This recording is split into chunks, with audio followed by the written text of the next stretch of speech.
Welcome, and thanks for joining us. I'm Rich Brady, CEO at the American Society of Military Comptrollers, the premier association representing finance and accounting professionals in the defense sector, and your host on The Business of Defense, sponsored by ASMC on Federal News Network. My guest today is Horace Blackman, Senior Vice President for Defense, Intelligence, and Space at CGI Federal.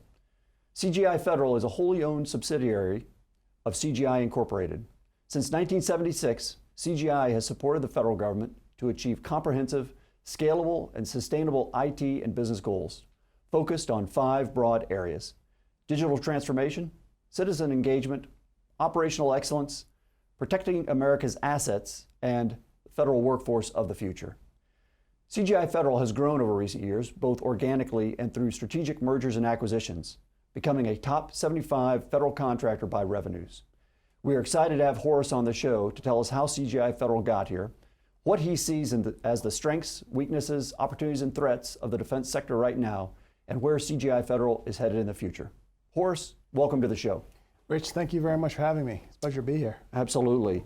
So let's, as I mentioned in the opening, CGI Federal's been around, or CGI is about 50 years now. Can you take us back to the beginning, to how the company started, what their focus was, and really how it's grown over those decades? So CGI, like many of the companies within the industry, comes from very humble beginnings. We literally started as an idea on a whiteboard. And over 50 years, we have grown through making sure we have strategic partnerships with our clients, focusing on the mission and making sure that our members or our employees are motivated, engaged, and focused on delivering for our clients. Did they start out as a pure play IT consulting company and grow from there? We've started as a pure play IT company, and as you mentioned, we've grown significantly through acquisitions. What is now CGI Federal came from AMS. We've had a number of acquisitions along the way. We've had Stanley, we had TerraThink, we've had a number of other critical acquisitions, even Array, talking about a year and a half ago. The backbone of how we've grown has been a combination of organic growth, focusing on expanding our breadth and depth within the client space, and we've always been strategic in terms of our approach to the market and looking at opportunities to grow inorganically as well. So it sounds like IT is still the foundation of what you do, but what else is in your business book, and how does it, how do you leverage that IT expertise in other areas? IT has been core to everything we've done since our founding. However, there are a number of elements that's in our portfolio, such as a number of business process outsourcing initiatives that a lot of people really don't know us for, that we have been a part of for literally decades. One thing that many people don't know about CGI Federal is that if you have applied for a US passport, that passport was processed and built and delivered to you by CGI. We do that across a number of other instances as well, looking at support for the Section 8 housing program. And in the defense sector, we have actually partnered with the U.S. Marine Corps to drive some of their logistics programs for pre-positioning of armament and capabilities for the last 31 years. So that's good to know, since I just had my passport renewed about 6 months ago. You're welcome. CGI Federal was behind that. So, you obviously have a diverse customer base as well within the federal sector. What's your 30-second pitch when you got the opportunity to talk to a federal official? Mm-hmm. How do you describe what CGI Federal does? CGI has been in the forefront of looking at driving innovation, driving digital transformation, and driving efficiency within IT and business processing for the better part of the last 50 years. We continue to do that. We actually have capabilities around some of our financial management in-house capabilities we've developed.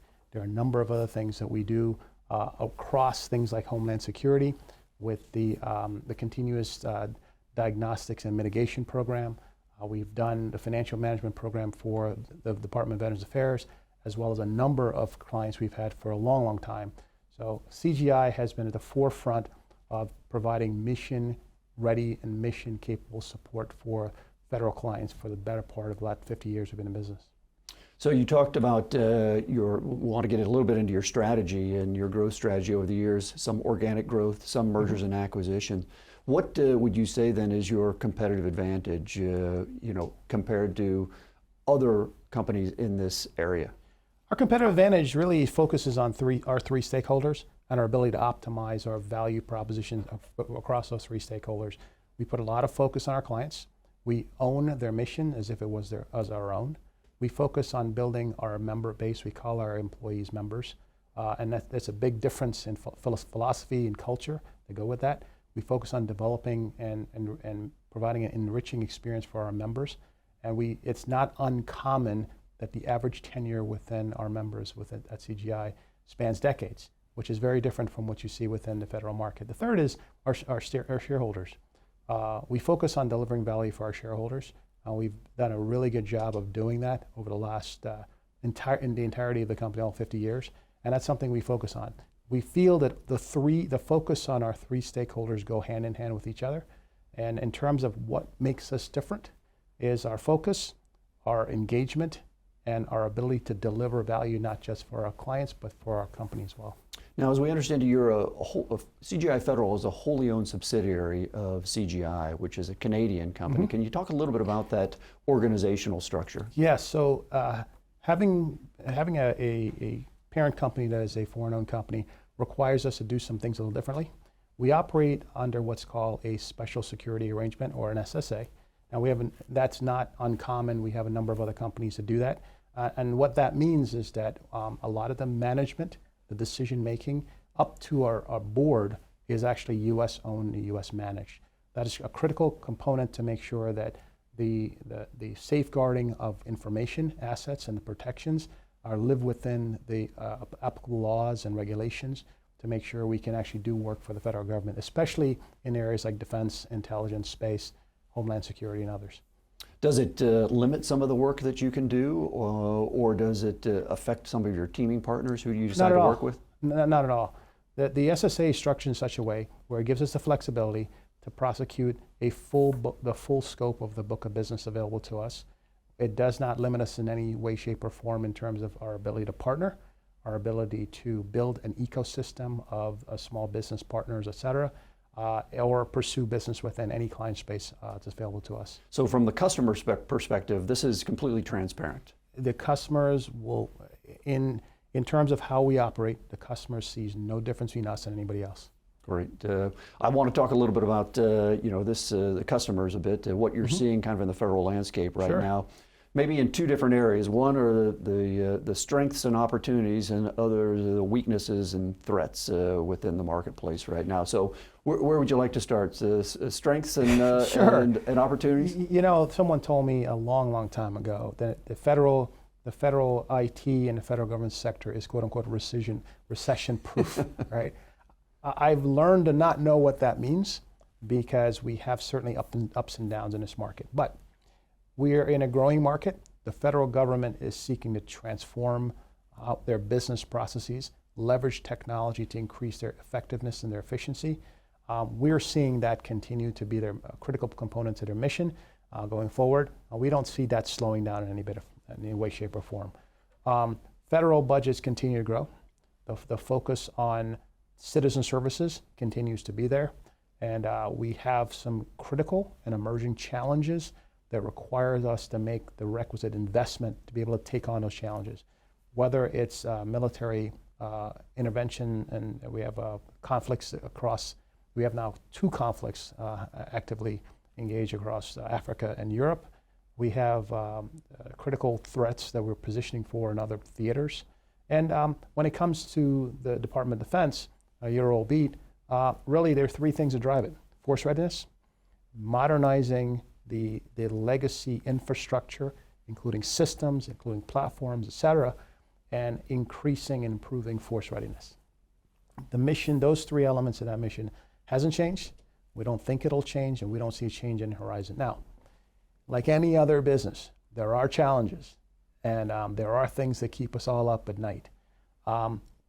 The flip side of the coin, when people say this is a recession-proof business, that may be true when you think about it from the commercial lens. But if you come to the federal lens, there are some significant challenges that are inherent in our business that may not exist other places. We talk about, we're in a fiscal year by fiscal year budget cycle. And we are beholden to that cycle in terms of ensuring that there's funding for programs, there's funding for contracts, and there's funding for initiatives that we have within the government space. At the same time, we sometimes are in a situation where the government, for many myriads of reasons, may not have an active budget. We go into the CR, the continuing resolution cycle. That brings some challenges with us. And there's some truncation of spend. We have to adjust to that, and we've lived in CRs now for a number of years. We've gotten used to doing it. But what's the emerging threat on the horizon is, we have a debt ceiling issue coming up that has the potential of a government shutdown. That has a significant impact on how we operate because there's the potential for stoppage of work, there's the potential for impact of some of the time and materials and cost reimbursable based contracts, and we have to be able to prepare for that as we go forward. With that said, right, if you've been in this business for any duration of time, this is not the first time you've seen that, whether that's fortunate or unfortunate. And we have gotten to a point where we've developed a lot of our strategies around mitigating some of the challenges that come with challenges in the federal funding cycle. So we are watching it like everybody else. It is something that we kind of make sure we are preparing for. And if it happens, we're positioned to do the things we need to do. And if it doesn't, that's certainly good things. But the strengths, this is a very, very strong market. There's a lot of innovation being driven here.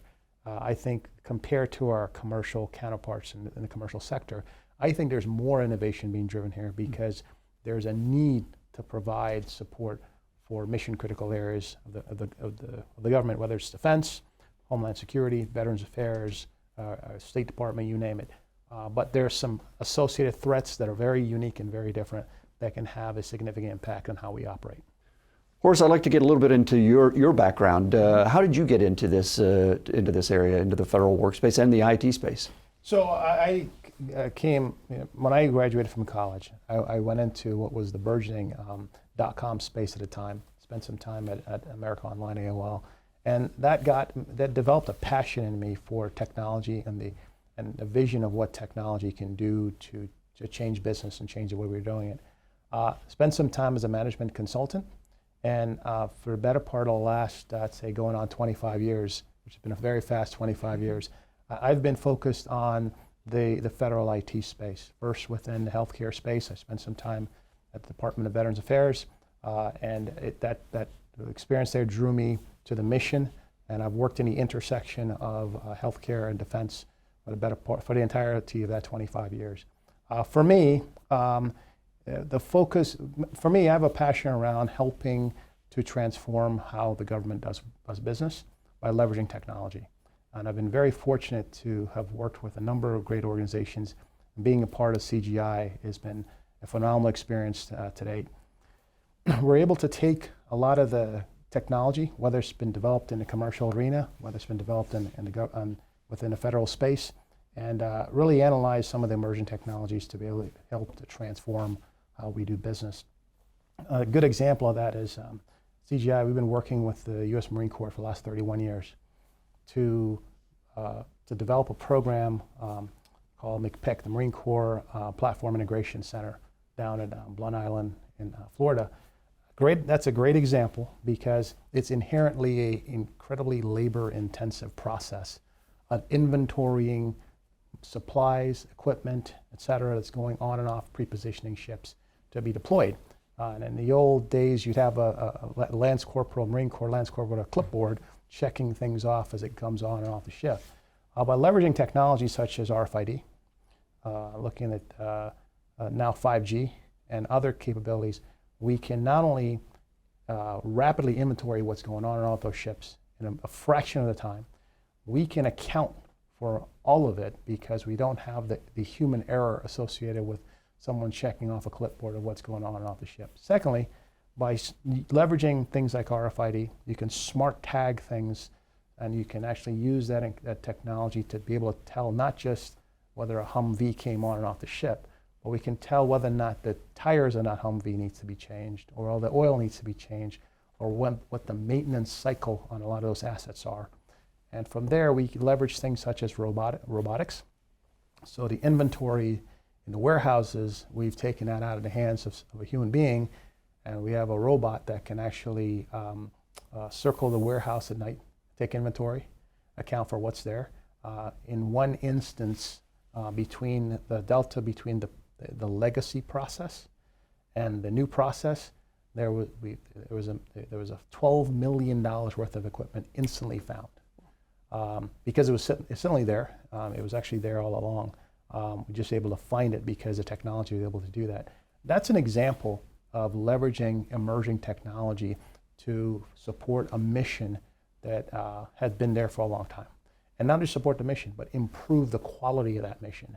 We took some of the errors out of it, improved the quality, reduced the manual intensiveness of it, and help the Marine Corps focus on the mission and be more effective at doing that. Can you talk a little bit about expectation management? It seems like when we see something that is working in the private sector and working well, everybody goes out today online and buys something through Amazon or some other platform. It's pretty seamless, pretty simple. And then when you try to take that into government, it becomes challenging. Sure. Why is that in your view?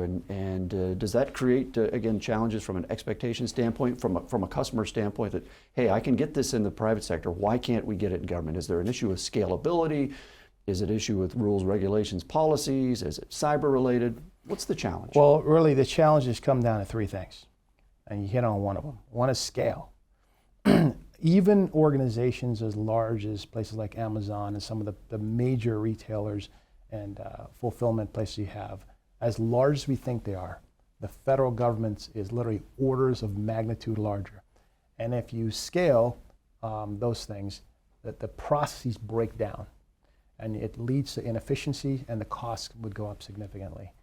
If you think about looking at moving material and people around, I think an Amazon warehouse may be dwarfed by some of the warehouses that you see within the military in terms of pre-positioning and deployment. You think about a place like Naval Station Norfolk. It is the largest naval base on the planet, and that's just one, right? So as you think about the movement of equipment that's got to go on literally a moving city that is an aircraft carrier. It has to support 5,000 people that's detached away, right? Little things to give you the scope, right? If you think of the role of support ships that the military that operates to support aircraft carriers, I will give you one example of just the sheer scope of it. When a supply ship pulls alongside an aircraft carrier to do underway replenishment, they move equipment, they move fuel, they move food. Well, let's just focus on the food item. There are 5,000 people on that ship. The sailors who are operating that from the Naval Supply Corps have 15 minutes to move something like eggs across. That aircraft carrier is going to consume 15,000 eggs per day. And they have to move that many eggs across and have less than 15 minutes to do it, or those eggs will spoil. That is the logistical challenge, and likes of which even the best and most sophisticated online retailers don't have to deal with. And that's just eggs, right? As we think about other things, whether it's perishables, whether it's fuel or what's not, the scale and complexity of the logistics of the military and the government is significant. The second is the complexity of the environment. You're operating in a battlefield, in a combat operation, an operation as to support combat operations, which is something that a lot of the commercial entities don't have to deal with. You're looking at, in the case of the government, you're dealing with some of the largest healthcare delivery organizations on the planet. And so the scale, the complexity, the mission focus, you're operating a lot of no-fail missions. The third is you're doing so in an environment where you're under constant threat and constant attack from a cybersecurity perspective. The posture you have to maintain, the rigor of those systems, the inherent security that needs to go into those to protect the data, protect the information, and maintain the integrity of the system as you deliver citizen services is unlike many others. You hear a lot about commercial entities suffering from cyber attacks, data exfiltration, loss, etc. It's a much bigger deal, and the tolerance and the expectation from the general public for the government to maintain their information and to maintain the security of those assets is probably paramount. Now, your career has spanned both the private sector and the public sector. Do you think that gives you some advantage in understanding some of those challenges on the government side a little bit better, a little bit deeper? And so when you're designing, developing solutions from the public sector side, you can tailor those to meet some of those unique nuances of the government public sector environment. Oh, no question about it. I spent a lot of time in the commercial sector, and I spent a lot of time in the government sector. And I will tell you this, I'm in the government sector now because I think the nature of the challenges, the sophistication, the ability to transform is a lot faster on the government side as in the private sector. I think the private sector is viewed as innovative, but in reality, the private sector has pockets that move pretty fast. But as a rule, they tend to not, they're not standardized. They don't all move the same. Different companies move at different speeds. I'll give you an example. Something as simple as agile-based development and working in a DevOps environment. I think every single federal agency you come across is either working in agile-based development in a DevOps environment. They're at some level of implementing it, or they're working towards it. I think if you stepped into the private sector, you're going to find a myriad of situations where you have a few, but the vast majority is just not at the same level where the government is. The adoption of technology like the cloud. I think the government has been an early mover in mass and at scale, looking at implementing the cloud much, much faster than the private sector. You hear a lot about the digital natives, companies that were born digitally, some of the social media companies, et cetera. You hear a lot about them. But for every one of those, there are massive 50, 100-year-old manufacturing organizations, service delivery organizations, companies that have been around and have legacy infrastructure and systems that date back 40, 50 years that are still in operation.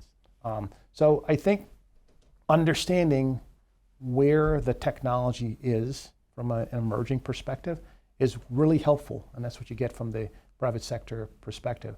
But in the government space, there is a desire to move. The perception that government moves slowly, and I hear that a lot. My experience is it's just not the case. Now, obviously, you've had a very successful career, and you've probably benefited from mentors along the way. You're at the point now where you're probably beginning to mentor others. What advice do you have for people just starting out in this line of work, in this business, whether working for the federal government or working in the private sector supporting the federal government? So a couple things I tell people, right? One, take risks. Don't be reckless, but take risks.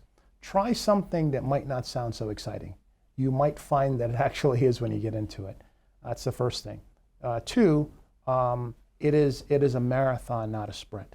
There's a sense, I mentor a number of folks, that when you come in, you've got to check certain boxes and move ahead. I think if you take a step back and focus on how much you can learn and where you can develop critical skills that will help you evolve, not just in terms of today's technology, but position you to be a lifelong learner, I think is a critical element that's going to enable you to succeed long term. Third is I always look for folks who are committed to the mission. My perspective is you can teach anybody any technology, and you can teach them how to do any role, but you can't teach them to have a commitment to the mission and a focus on trying to add value and trying to help government be better out of just a patriotic nature. I think if you think about those three, for someone coming out of college, someone entering whether it's a career with the government or as a contractor, I think if you focus on those three things, you'd have a pretty long and rich career. Yeah, sage advice. I wish somebody had passed that on to me earlier on in my career. I think you did just fine. I'm still working on it. I'd like to thank today's guest, Horace Blackman, Senior Vice President for Defense, Intelligence, and Space at CGI Federal, for his insights into CGI Federal's mission, culture, and strategy, as well as his assessment of the defense contracting competitive landscape and opportunities to provide value to federal clients. Join ASMC and nearly 4,000 defense financial managers from around the world this month at our annual Professional Development Institute in St. Louis, Missouri. And watch us again next month, where we bring you inside the companies working to drive transformation in the defense sector, to hear directly from their business leaders, and to understand how they create value for their companies and their customers. I'm Rich Brady, CEO at the American Society of Military Comptrollers, and I thank you again for joining us. You are listening to Federal News Network. For more on this discussion, visit federalnewsnetwork.com and search ASMC.